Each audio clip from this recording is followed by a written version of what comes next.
posse de droga para consumo pessoal é considerado crime? O que você acha? Muito boa tarde a todos, meu nome é Luiz Fernando, sou professor de Direito e estou aqui para trazer a vocês mais informações na área do direito, né, que é muito ampla, e para debater temas polêmicos, né, e às vezes temas de interesse da sociedade. Bom, fiz uma pergunta, e aí, posse de droga para consumo próprio é considerado crime? Sim ou não? Ixi, professor, depende. É uma das primeiras respostas que a gente aprende no curso de Direito. Depende. Vamos lá, pessoal. Antes de responder essa pergunta, tá? A gente tem que fazer uma análise rápida ali da lei antidrogas, para ver o que está escrito ali, sempre pautando na lei, tá, gente? Nós partimos do princípio de que a lei é que está vigente, é aquela que determina obrigações, confere direitos a nós, tá? Então vamos lá. Na lei antidrogas, a lei número 11.343 de 2006, vai para quase 20 anos, no artigo 28, ela é descrito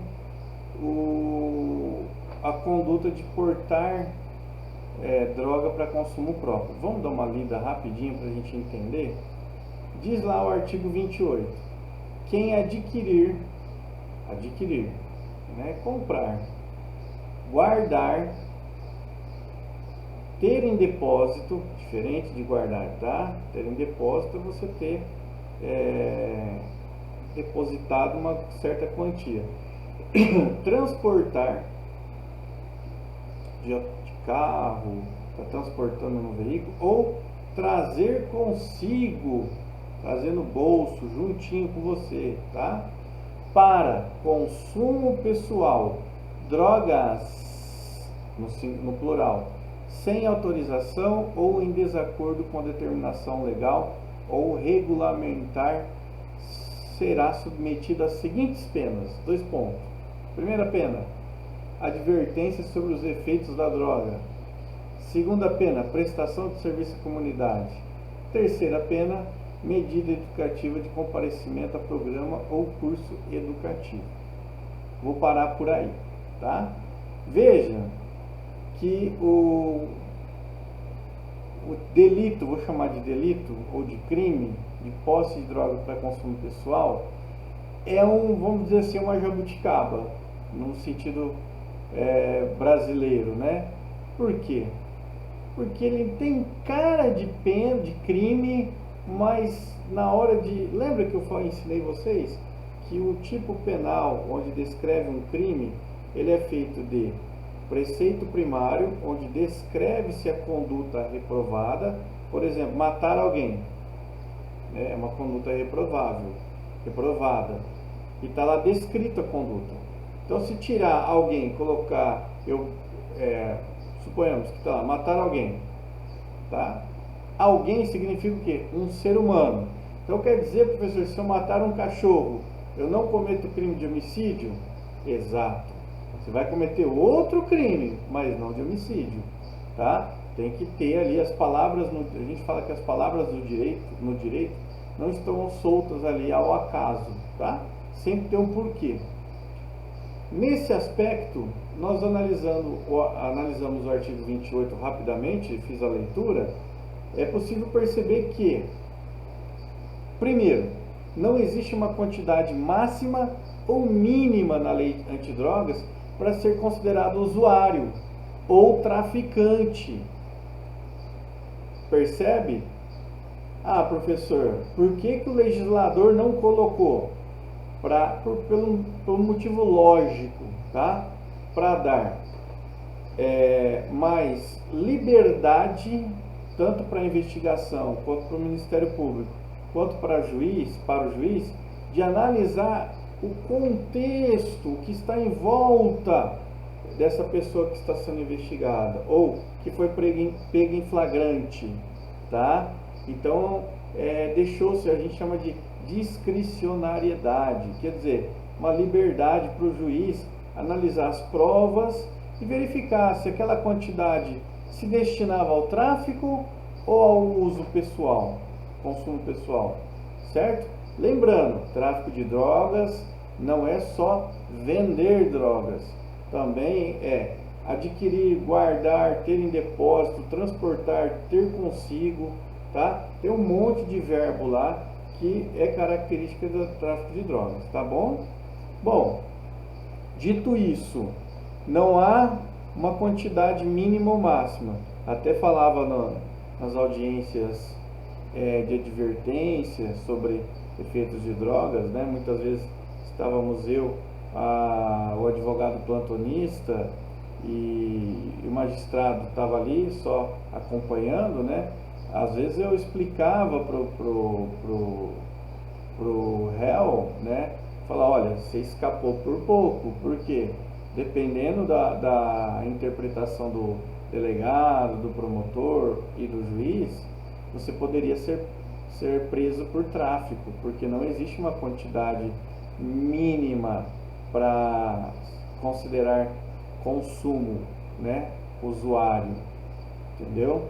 E aí realmente já vi casos o cara foi preso com Eppendorf, né, que são tipo umas cápsulas assim, e o cara tinha lá 70, 80 gramas de maconha e foi preso por tráfico por outros motivos também.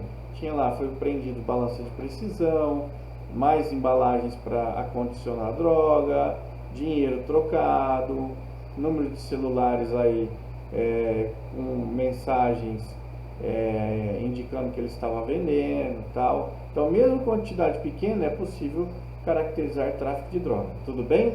Desmistificando esse problema, essa questão, vamos por uma questão mais complicada. Assim, dedo na ferida, tá? Recentemente, no apagar das luzes do ano passado, o Supremo Tribunal Federal editou, né, teve uma repercussão geral. O que quer dizer isso? Em vários tribunais se discutia a constitucionalidade do artigo 28, né? Se era constitucional esse artigo 28 aí, né? Que considera crime porte de drogas, né? Mesmo porque, gente, como eu falei, tem o preceito primário descrevendo a conduta e o preceito secundário, como vocês acabaram de ver comigo, que é a pena cominada, a pena aplicada, não é bem uma pena. Percebe? Ó, quais são as penas aqui do artigo 28? Advertência sobre os efeitos da droga. Isso é pena? Chegar na audiência e falar, olha, droga faz mal, viu? Pronto, o senhor está advertido, assina o termo, está liberado. É assim mesmo, viu, gente? No dia a dia forense. Ou, quando muito, o cara tinha que prestar serviço à comunidade, 1 hora por dia, né? Ou uma medida educativa, frequentar algum curso. Isso não é uma pena, conforme a gente vê o padrão do Código Penal. Uma pena, está lá escrito lá, pena, detenção de 1 a 6 anos ou multa, percebe?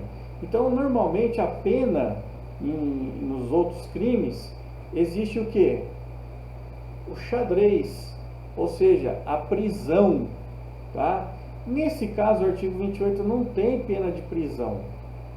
Foi aí que se discutiu, peraí, será que é constitucional criminalizar também o usuário? Tem outra questão por trás também que eu vou falar para vocês, que é a questão da pessoa usar droga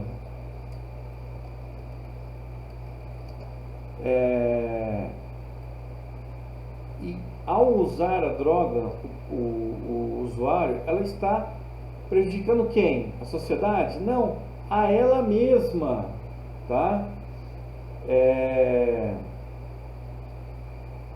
O que quer dizer isso?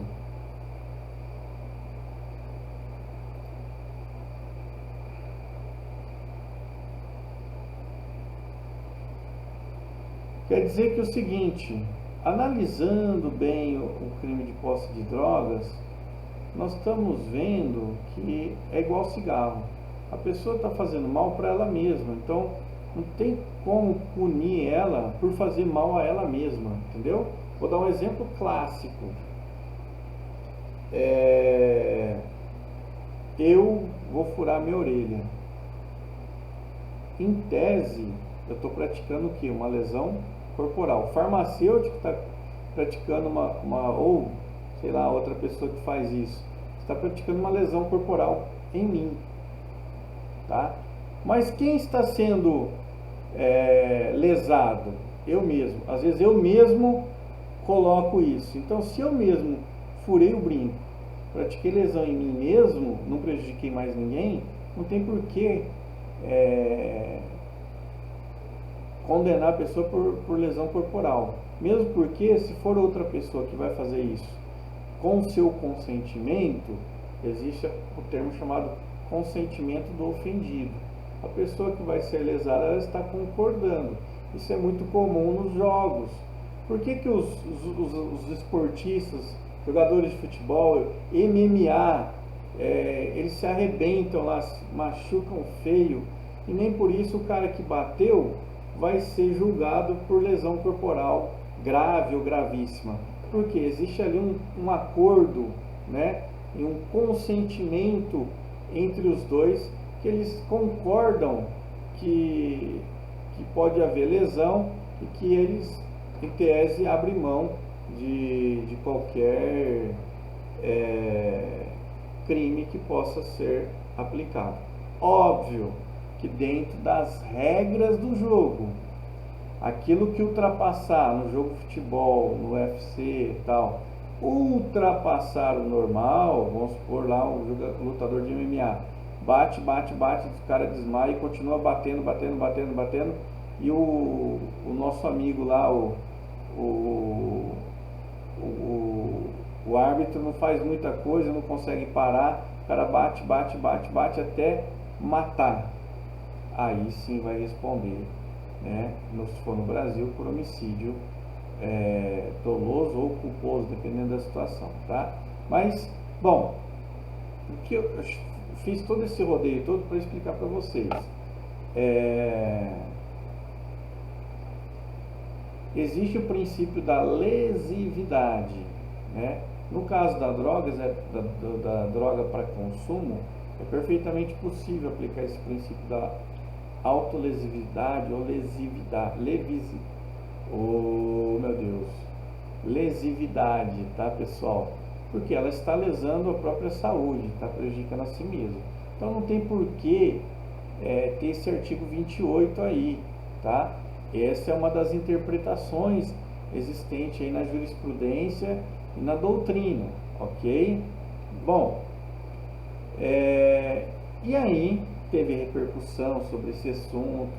Olha, não tem porquê, é inconstitucional, porque está tratando a pessoa ali, ela mesma está se prejudicando, e aí ela vai ter uma outra punição que né? Também fala-se que, olha, o artigo 28 não tem uma pena criminal, tem lá medidas restritivas de direito, não chega a ter uma pena. E aí chegou até o STF não faz de ofício isso, né, né, não saiu do nada, né? Com certeza vieram os processos, chegou até o STF tem obrigação de dar uma resposta para a sociedade. Eis a resposta, tá? Concorde ou não, minha análise aqui é jurídica, é análise legal dentro da lei, tá bom? Dentro da interpretação aqui do STF. Então o STF chegou na seguinte conclusão, no tema 506, ao falar sobre o porte de drogas para consumo pessoal, fala o seguinte: não comete infração penal quem adquirir, guardar, ter em depósito, transportar ou trouxer consigo para consumo pessoal, vou falar de novo, para consumo pessoal, a substância cannabis sativa, popular maconha, marihuana, né? Ou famoso BEC, sem prejuízo do reconhecimento da ilicitude extrapenal, ou seja, é considerado um ilícito extrapenal, ou seja, não é crime. Houve aí uma descriminalização, tá? Isso vai ter um efeito, sim, tem uma consequência importante. Com a apreensão da droga, a aplicação de sanções de advertência, medida educativa, etc. e tal. Então, ou seja, o que o STF está falando até aqui, olha, posse para consumo pessoal não é um crime, tá? Mas pode o juiz aplicar aquelas medidas restritivas de direito que eu acabei de falar, não é? Advertência sobre os efeitos nocivos da droga, prestação de serviço à comunidade, frequentar cursos sobre drogas, né? E assim vai. Então, o que o STF foi se posicionou, beleza. E aí fala, as sanções estabelecidas que eu acabei de falar, serão aplicadas pelo juiz em procedimento de natureza não penal. O que a gente pode entender sobre isso? Que não vai ser uma audiência criminal, tá? Sem nenhuma repercussão criminal para a conduta. Paro aí. Ou seja, o cara que for pego um pouco de droga para consumo pessoal, ele não pode nem ser preso, né? Nunca foi preso, né? Nunca precisou ser preso. E aí, pessoal, no caso agora, o STF bateu o martelo, falando, olha, vai ser uma audiência não criminal, ele pode ser condenado àquelas penas restritivas de direito, mas não há repercussão criminal. O que é isso? Ele não pode ser considerado nem reincidente, nem ter maus antecedentes. Ué, professor, mas como? Lógico, se deixou de ser crime, não tem porquê colocar lá como reincidente ou maus antecedentes, tá bom? Bom, e aí, em se tratando de posse de cannabis para consumo pessoal, a autoridade policial, quer dizer, o delegado de polícia, vai apreender a substância, né, para fazer a prova, né, faz o laudo, tem 2 laudos que são feitos, né, o laudo preliminar e depois um laudo conclusivo, tá bom? Um laudo mais elaborado. Aprenderá a substância e notificará o autor para comparecer em juízo, tá? A competência para julgar esse tipo de processo continua sendo do Juizado Especial Criminal, o famoso GCRIM, tá bom? E aí tem um pulo do gato, que aí é onde está a grande divergência. Tem gente que coloca a questão de cunho ideológico, partidário, se é do Bolsonaro, se é do Lula. Aqui não, gente, aqui não teve.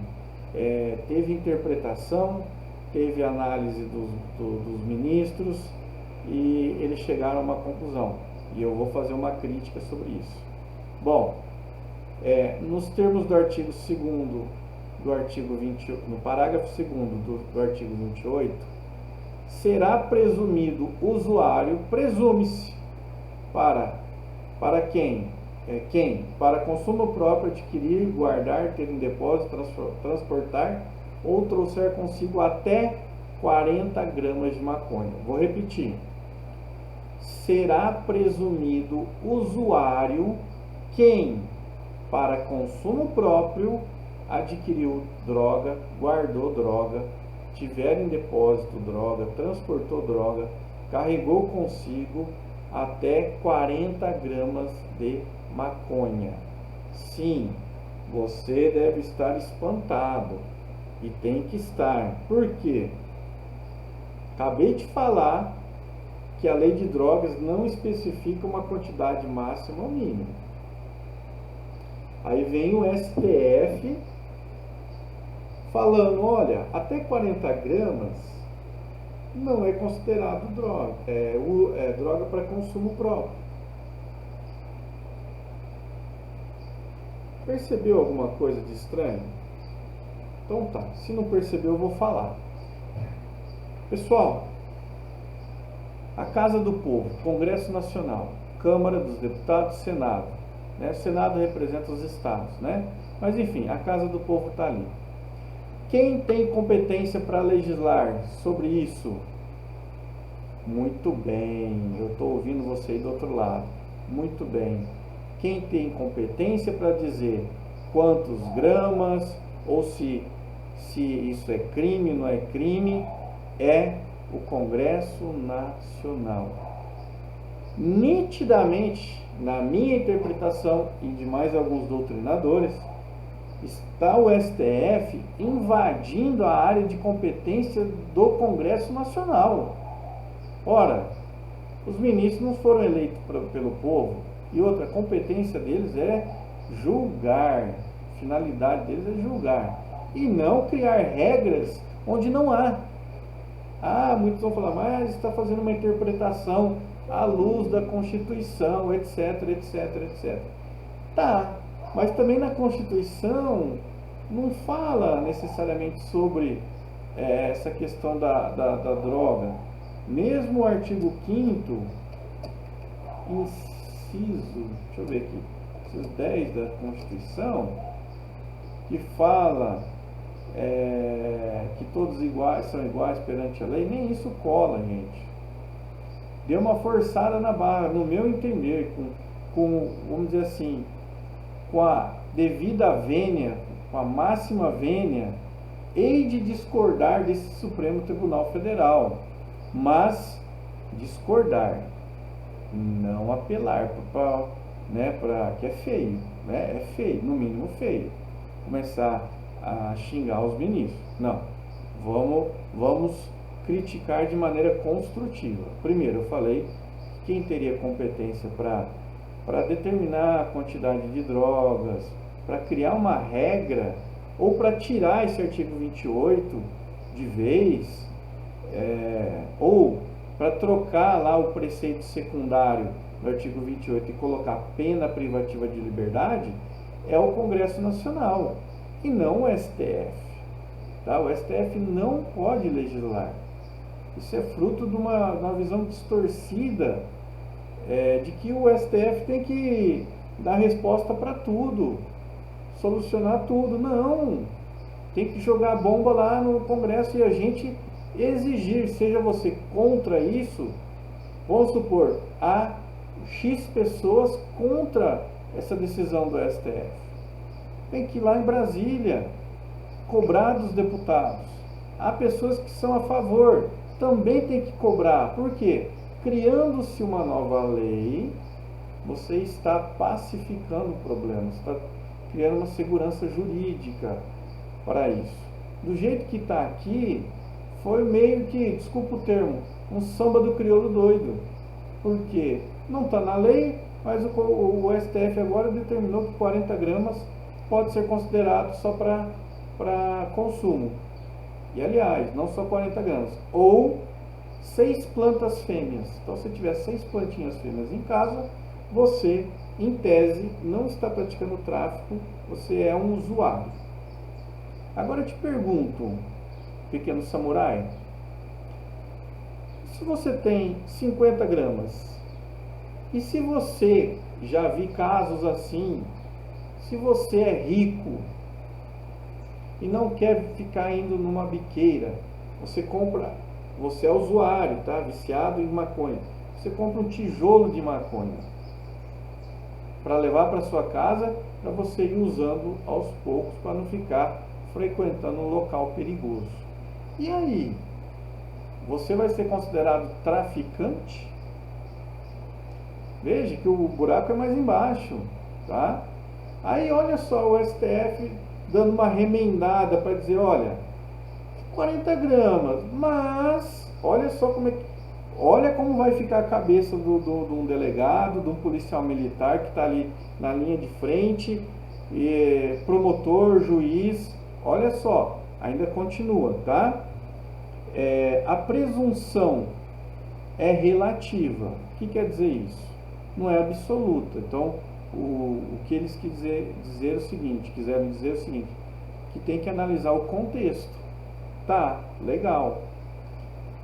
Não estando a autoridade policial e seus agentes impedidos de realizar a prisão em flagrante por tráfico de drogas, mesmo para quantidades inferiores ao limite acima estabelecido. Ou seja, se for pego quantidade inferior a 40 gramas, poderá o delegado, a autoridade, os agentes de segurança dar voz de prisão por tráfico. Desde que presentes elementos que indiquem o intuito da mercancia, ou seja, que indiquem que aquela droga, mesmo que em quantidade ínfima, seja destinada à venda. Por exemplo, o tráfico de formiguinha que a gente fala. É aquele traficante que fica na praça com poucas porções, né? E aí ele vende rapidinho, vai depois no lugar onde ele escondeu a droga, pega mais um pouco e vai vendendo. Veja, vai virar uma loucura. Por quê? Se por um lado tem um limite estabelecido, até 40 gramas, e se esse traficante é pego só com 40 gramas ou menos, os policiais sabem que ele é traficante, mas não tem prova. Sabem, já viram ele ali e tal, e ele é pego só com 30 graminhas. E aí? O policial vai dar voz de prisão, sem ter prova do tráfico, ou vai deixar solto, ou vai levar para a delegacia para conduzi-lo e para enquadrar no artigo 28, para que ele possa sofrer lá ou a advertência, etc e tal. Olha que loucura, gente, isso, tá? Bom, seguindo, terminando já quase. Aí as autoridades tal tem que analisar tudo isso que eu falei, né? A circunstância, a quantidade, a natureza da droga, apreensão simultânea de balança, né? Registro de operações comerciais e aparelho celular contendo contas de usuários ou traficante, aí tudo bem, né? Por isso que agora vai ser exigido ainda mais dos policiais e da Polícia Civil uma investigação muito mais detalhada, para não cometer injustiças aqui, de acordo com o que o STF entender, tá? Então, na hora de aprender, ou Polícia Civil pode ficar de campana, né, que a gente fala, olhando, observando, filmando, gravando o cara passando a droga, recebendo dinheiro, onde ele vai buscar mais droga e tal. E aí, mesmo que pegar um pouquinho a droga, consegue pegá-lo e levá-lo até onde está escondido o restante da droga, e lá se encontrar balança de precisão, muito dinheiro trocado, e aí o contexto vai dizer para o juiz, olha juiz, apesar de nós termos pego ele com 20 graminhas, ele foi preso por tráfico, porque achamos balança de precisão, achamos embalagem, que é para utilizar na venda, né? O famoso Eppendorf, tá?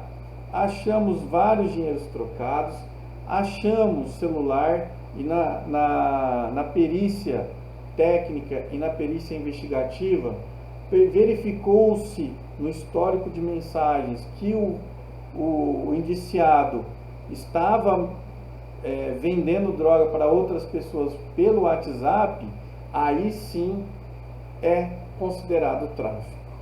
Ufa, né? Poxa vida, complicou a vida um pouquinho aí o STF, tá?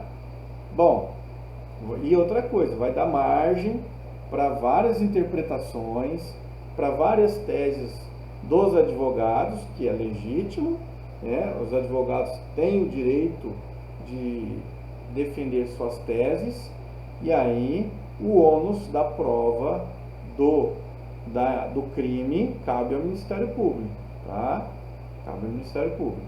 Bom, Nesses casos, caberá ao delegado de polícia consignar, deixar escrito, no auto de prisão em flagrante, a justificativa para o afastamento da presunção do porte para uso pessoal. Ou seja, pegou aquele menino, viu que era tráfico, filmou, pegou balança, pegou embalagem, pegou droga, mesmo pouquinho, pegou não sei o que, pegou dinheiro, tal. O delegado, gente, vai ter que justificar por que que aquilo ali não é usuário, aquela pessoa não é usuária, mas sim traficante. Ele tem que justificar. Olha, com base nas investigações, conforme segue anexo, as imagens, os policiais, os investigadores constataram a balança de precisão, conforme o auto de exibição e apreensão é juntado no processo, uma prova tirando a foto da balança de precisão colocado no processo, conforme o auto de exibição de folhas tais, filmagens de folhas tais, verificou-se que dinheiro, R$ 200 em dinheiro trocado, verificou-se que o indiciado estava praticando crime de tráfico, tá? Bom, olha que trabalhão danado, né?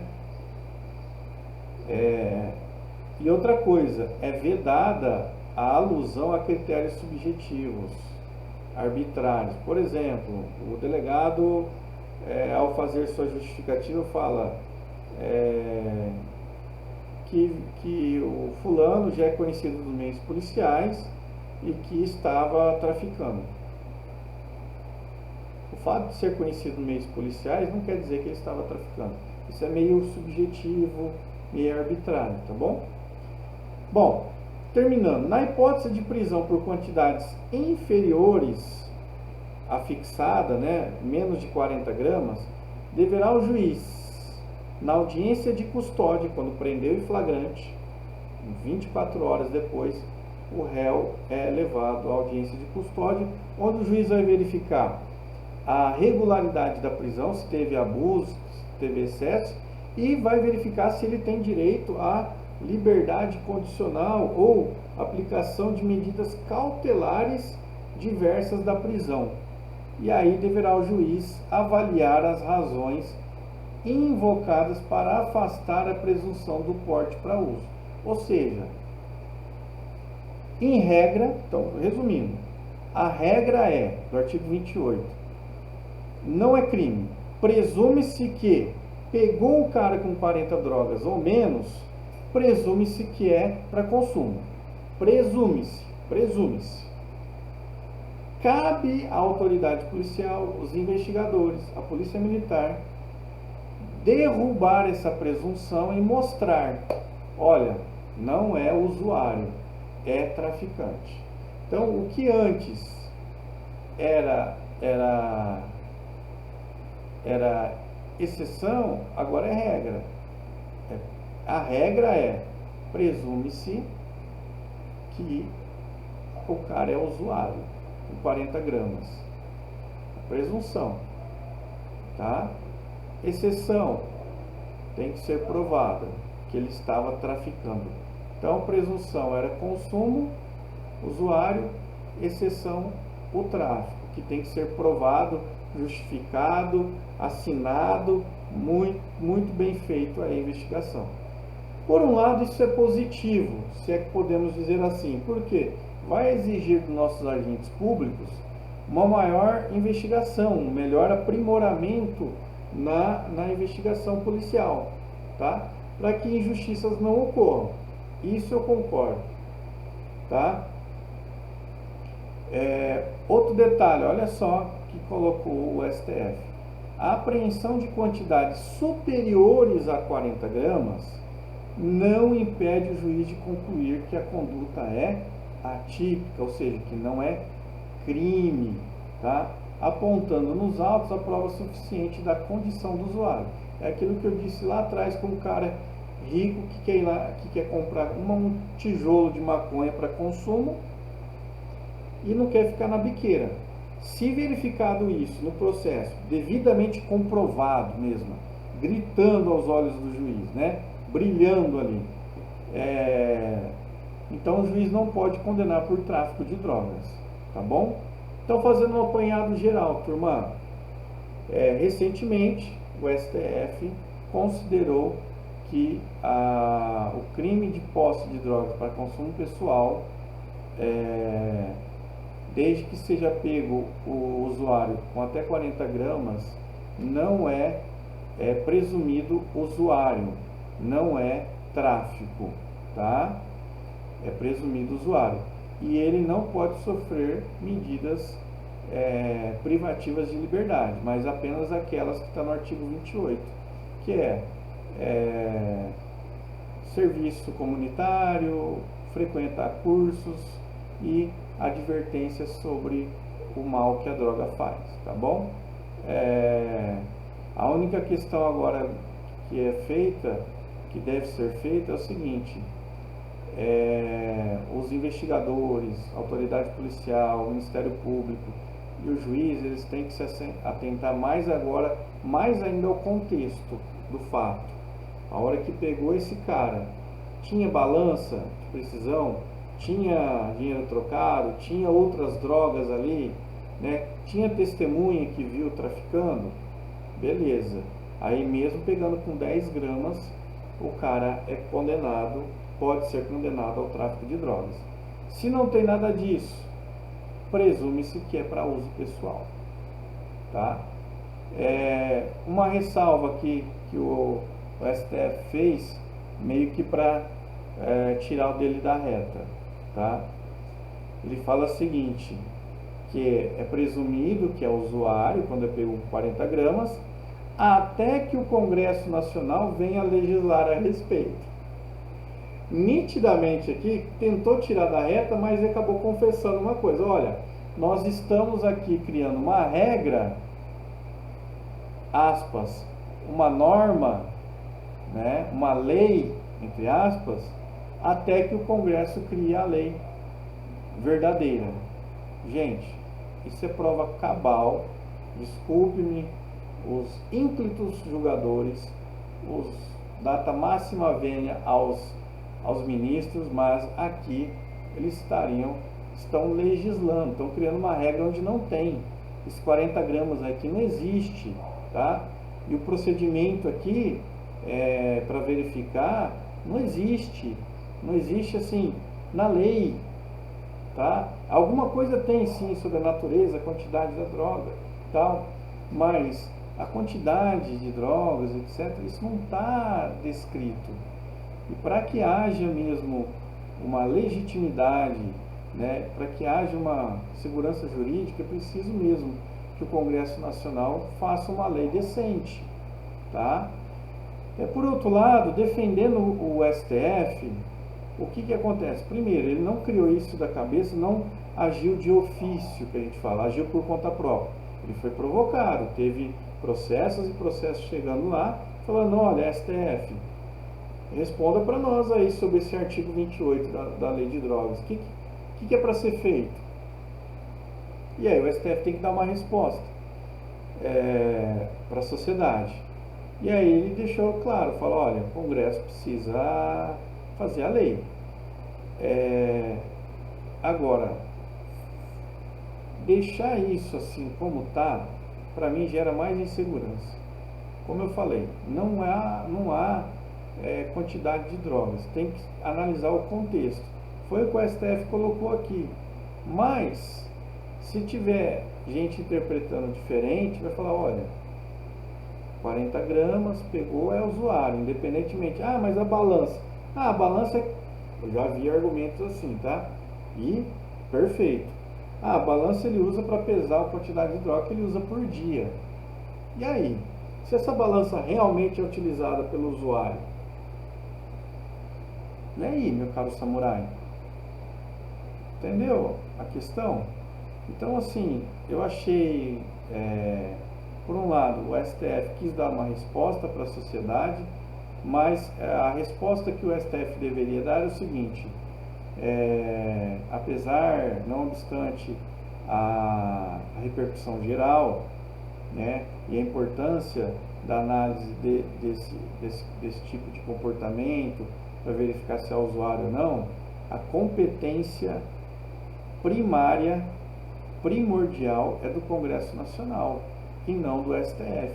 E aí o STF declina a competência ou manda isso aqui para o Congresso Nacional para poder fazer uma lei, tá? Já há muito que as pessoas estão reclamando que o STF está invadindo a competência do Congresso, criando regras, tá? Então é preciso ter muito cuidado, muito cuidado. Então, a minha crítica construtiva é que deveria ser já levado isso ao Congresso Nacional, o STF não analisar se é constitucional ou não, né, esse artigo 28, que virou mesmo um jabuti ali. Ele tem cara de crime, mas não é crime porque não tem pena privativa de liberdade e fica um negócio estranho. Isso há muito tempo, desde 2006. Nós mesmo, quando atuamos em audiência lá, auxiliando o magistrado, como eu já falei, muitas vezes a gente marcava uma audiência só para divertir o cara. Olha, droga faz mal, tá? Pronto, tá divertido, pode assinar. E o cara saía rindo na nossa cara, né?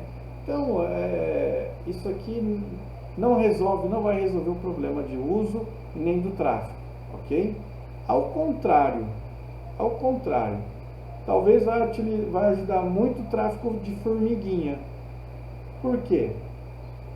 Aquele carinha ali pega 30, 40 gramas de maconha, põe aí no bolso, anda numa boa, beleza pura, mano, e aí sai vendendo. Acabou os 40 gramas, vai em outro lugar lá buscar mais 40 para vender. E assim vai sucessivamente, tá? E aí volta a repetir. Se não houver investigação, estrutura nas polícias para investigar, filmar, comprovar que aquilo ali não é uso e sim tráfico, nós vamos ficar à mercê desse tráfico de formiguinha aí, tá bom? Espero ter sanado algumas dúvidas. Concorde ou não com o STF, eu também tenho minhas divergências, como eu falei. Concorde ou não com o STF, é o que tem para hoje, tá bom? E esperemos, você que votou no teu deputado, manda um e-mail para ele para alterar essa lei, seja para ou incriminar o consumo, né, o usuário, ou não, para tirar esse artigo 28 e tratar, por exemplo, o consumo pessoal como algo de saúde pública, de internação compulsória, etc. e tal. Então é preciso o Congresso Nacional se mexer, tá? E isso só é feito com vocês, por meio de vocês, por mim, por você e por nós, tá? Nós temos que cobrar dos legisladores, tá? Porque vocês estão vendo agora que a justiça nunca é perfeita. Então tem buracos aqui que não traz muita segurança para nós, tá bom? Meu grande abraço a todos, fiquem com Deus.